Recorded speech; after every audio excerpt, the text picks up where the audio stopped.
수학을 공부하는 방법을 제대로 알게 되면 공부를 별로 많이 하지 않아도 점수가 잘 나오는 과목, 이렇게 경험담입니다. 대한민국 학부모님들 화이팅입니다. 유쾌한 밤.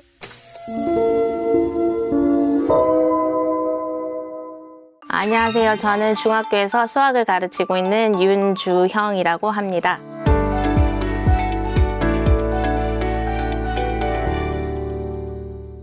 아이들이 질문 많이 하잖아요. 수학 왜 해야 돼요? 계산만 잘하면 되죠? 막 이러는데 네. 수학 매력이 도대체 뭘까요? 왜 해야 되는 걸까요? 수학을 잘하고 좋아하는 아이들에게 물어보면 수학에 대한 매력을 두 가지로 항상 이야기를 하는 것 같습니다. 첫 번째는 수학을 하면서 즐기는 거죠. 수학이 재미있다 하는 아이들은 수학에서 느끼는 성취감을 되게 좋아하는 것 같아요.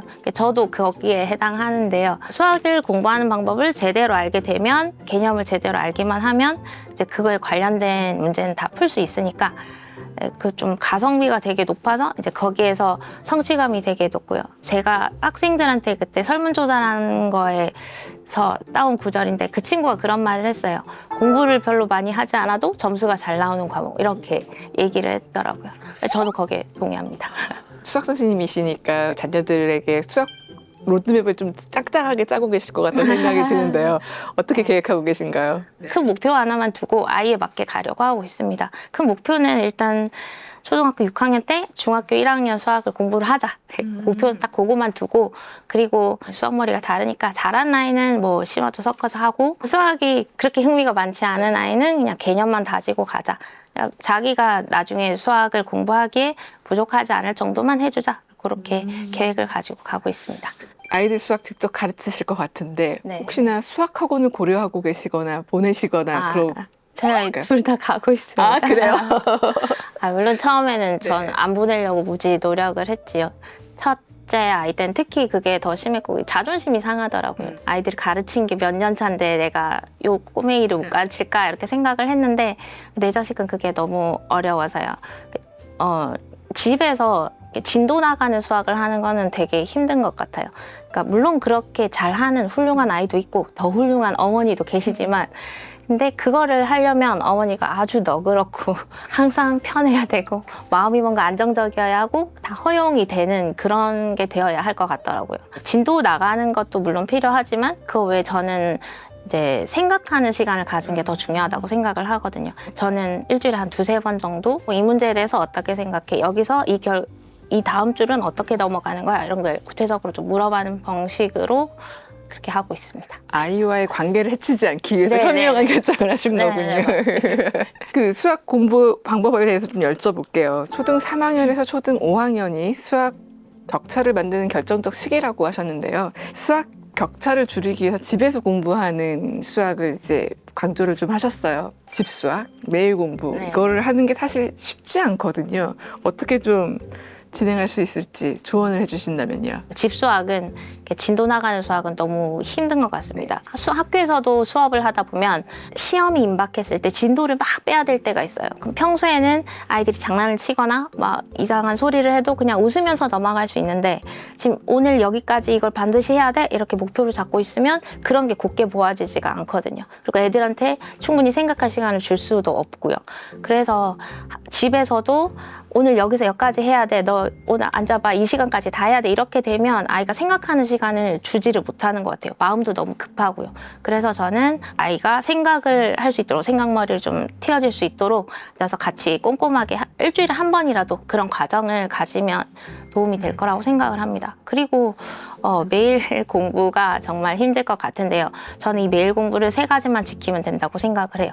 첫 번째는 픽스하는 겁니다. 시간을 꼭 정해놔요. 교회 다니는 사람들이 일요일 오전 9시에는 약속을 안 잡잖아요. 만약에 그날 아프더라도 무슨 다른 방법도를 찾아요. 뭐 이렇게 온라인으로 뭐 예배를 드린다든지 그걸 꼭 하려고 노력을 하는 거죠. 그러니까 이것도 마찬가지로 저녁 7시, 저녁 8시 이렇게 정했으면 그 시간에는 무조건 수학 공부를 하는 걸로 어릴 때부터 이렇게 몸에 배게 두는 겁니다. 그러면 만약에 애가 아파서 못했다 하더라도 이제 다른 토요일에 주말에 그걸 한다든지 반드시 해야 되는 걸 알고 있으면 아이도 안 하려고 꾀를 쓰거나 그런 일은 하지 않게 되거든요. 그래서 매일 수학을 할 수 있게 되는 것 같고요. 그 다음에 중요한 게 두 번째인데요. 이거는 꼭 하나씩만 진행을 하는 겁니다. 어머니들이 시키시고 싶은 게 정말 많을 거예요. 수학만 해도 연산, 뭐 서술형, 사고령 뭐 여러 가지가 사고형 있죠. 정말 많잖아요. 근데 진짜 다 해야 될 것 같아요. 처음부터 이렇게 하면 아이가 다 자빠지더라고요. 경험담입니다. 그래서 일단 시작을 하실 때는 독서를 하면서 이제 분위기를 잡은 다음에 딱 하나씩만 하나를 해서 아이가 그게 완전 자기 몸에 익었다고 생각이 되면 그때 하나 슬그머니 추가를 하는 건데 이게 세 번째입니다. 추가를 할 때는 공부가 아닌 것처럼. 그게 어떻게 수학인데 공부가 아닐 수 있냐 이렇게 말씀하실 수 있는데요. 문제집 같은 거 좀 재미있는 부분 있잖아요. 네. 가져와서 이거 되게 신기하더라. 막 이렇게 한번 볼래요? 별로 한번 보자. 엄마가 재밌대. 밀어 넣어. 네, 그 들이미는 네. 게 중요한 것 같아요. 퍼즐, 또 수학 동화. 수학 동화 그냥 안 들으면 저 혼자 읽어요. 네, 화장실에 앉아 있으면 앞에서 이렇게 연불 외우듯이. 네, 맞습니다. 막 읽고 있으면 뭐 기등으로 듣는 것 같아요. 네. 근데 저는 놀랬던 게 다음 학기에 그걸 공부를 했었는데 엄마가 그때 읽어줬던 그 책에서 그거 배웠던 게 나와서 했는데 저도 깜짝 놀랐거든요. 그냥 공부 아닌 듯이 하는 게 제일 중요한 것 같습니다. 뭐 세 가지만 지키시면 매일 수학 그렇게 힘들지는 않으실 겁니다. 흥미로운 조사가 있어서 한번 읽어보려고 하는데요. 초등학생 8명 중 1명, 중학생 4명 중 1명, 고등학생 3명 중 1명이 자신의 수포자라고 생각한다는 조사가 있더라고요. 저는 이 조사가 맞다고 생각해요. 그래서 제가 아주 강조를 드리는 게 초등학교 5학년 수학입니다. 초등학교 5학년쯤 되었는데 얘가 엄마 수학이 힘들어 이제 말을 하면 점검을 해봐야죠. 봐서 이제 자기 학년 교과서를 풀려봅니다. 풀려봐서 모르는 게 분명히 또 나올 거예요. 자기가 힘들다고 했으니까. 그러면 이제 그 구멍을 찾아서 내려가야 되는 거죠. 예를 들면은 통분이 안 된다. 통분이 안 되면 얘들은 최소 공배수를 모르는 거죠. 최소 공배수를 모르면 최대 공약수도 몰라요. 약수도 모르면 나눗셈도 모르는 거고요. 그렇게 가다 보면 얘는 나눗셈에 구멍이 있구나 생각을 하면 그렇게 채워주시면 돼요. 나눗셈만 나와 있는 문제집이 있어요. 한 2주 만에 풀 수 있는 게 있거든요. 그거 한번 후루룩 떼고 그다음 약수 후루룩 떼고 그렇게 하면서 자기 학년에 맞게 그렇게 메꿔 나가시면 될 것 같습니다. 초등 5학년은 아직 괜찮습니다. 수학의 첫걸음이라고 하는 초등 3학년 때 이제 어떻게 시작하느냐가 이제 제일 중요할 것 같아요. 계획을 잘 세워봐야 될 텐데 이때 엄마의 수학 주도력이 필요하다고 하셨어요. 어떤 이유일까요? 저는 공부 잘하는 아이들이 너무 궁금하거든요. 정말 자주 물어보는데요. 진짜 신기한 아이들이 있어요. 중학교 2학년인데 고등학교 2학년 거를 인터넷 강의로 혼자 이렇게 선행을 하고 있다는 거예요. 근데 학교 시험도 점수가 되게 잘 나와요. 거의 95점 이상으로 나오고. 그럼 자기가 스스로 학원도 안 가고 누가 도와주지도 않는데요. 너무 신기해서 너 그러면 초등학교 때 어떻게 공부해서 물어보니까 혼자서 그냥 만점왕 2장씩 풀었대요. 누가 시켰는데 안 시켰대. 그냥 스스로 했대요. 그게 어떻게 가능하지? 그래서 제가 너무 믿을 수가 없어서 집요하게 물어봤죠. 묻다 보니까 제일 마지막에 나온 건 오빠가 하는 거 보고요. 이렇게 얘기를 하더라고요.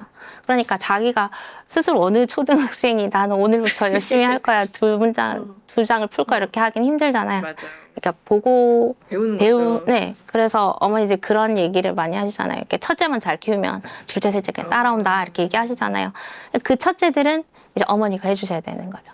초등학생들 공통적으로 호소하는 게 개념은 이해했는데 문제를 못 풀겠어요 라고 해요. 뭐 저희 집 아이도 뭐 다르지 않습니다만 그 수학 개념을 이해했는지 확인하는 방법이 있을 것 같아요. 개념 공부는 가장 중요한 게 자기 말로 설명할 수 있는 게 제일 중요하다고 생각합니다. 자기 말로 하긴 하지만 정의대로 설명을 하는 게 중요하고요. 두 번째는 예시를 들어서 자기 말로 설명을 할 수 있어야 돼요. 제가 예를 들어서 문제를 하나 가져왔는데요. 여기서 보면 이거는 5학년 1학기에 나오는 삼각형의 밑변과 높이에 관한 이야기입니다.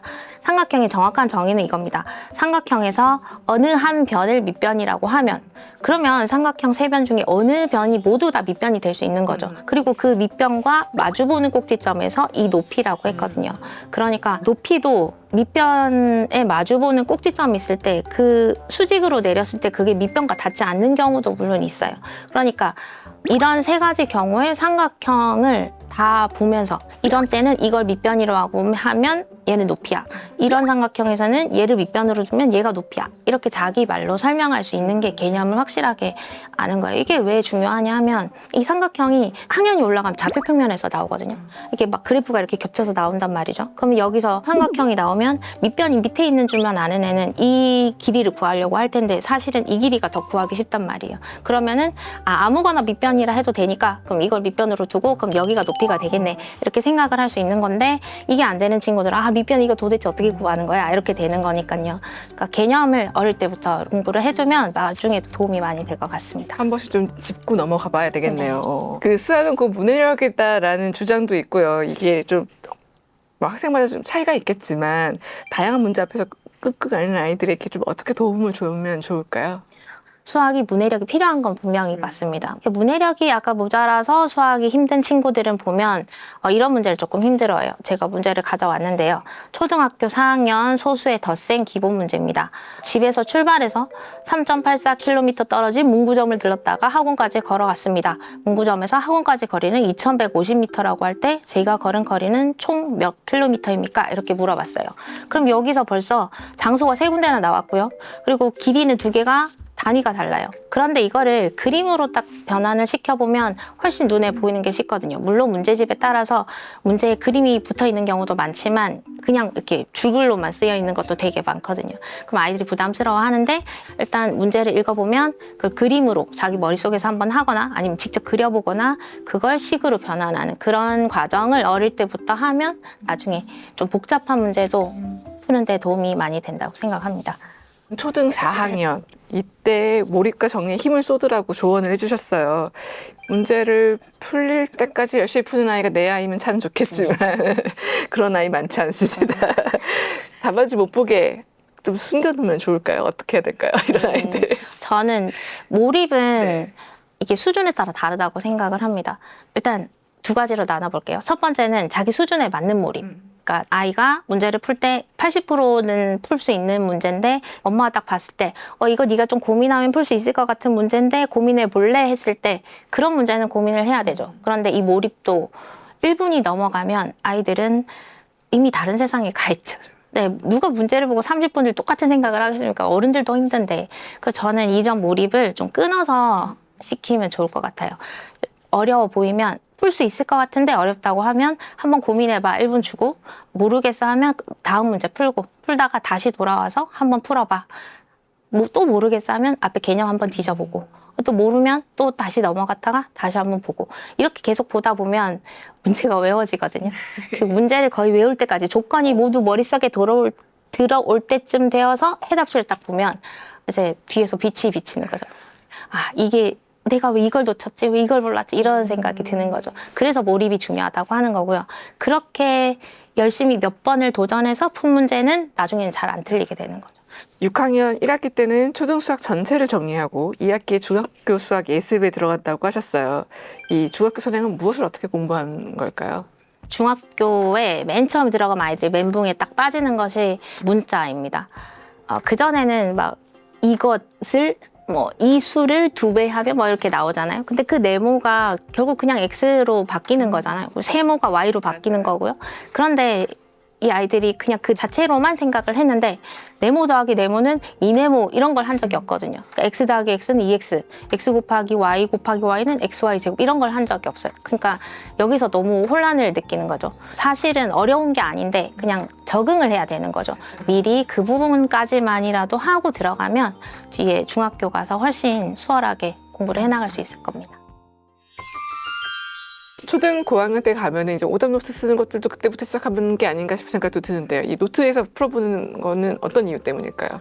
자신의 사고 과정을 자기 눈으로 볼 수가 있어요. 특히 수학을 아주 좋아하고 막 잘하는 아이들은 대부분 암산을 하려고 많이 하거든요. 자기 암산으로 하면 휘리릭 답이 나오니까요. 그런데 높은 학년으로 가면 이제 그게 힘든 거죠. 풀이가 엄청 길어지니까요. 그러면 이제 처음부터 끝까지 이렇게 풀이를 쭉 쓰고 나서 틀렸다. 그러면 해답지랑 비교를 해보고 내가 어디서 틀렸는지가 보이니까 이 부분만 고치면 되는 건데 이 풀이를 쓰지 않으면 틀렸다 하면 막막한 거죠.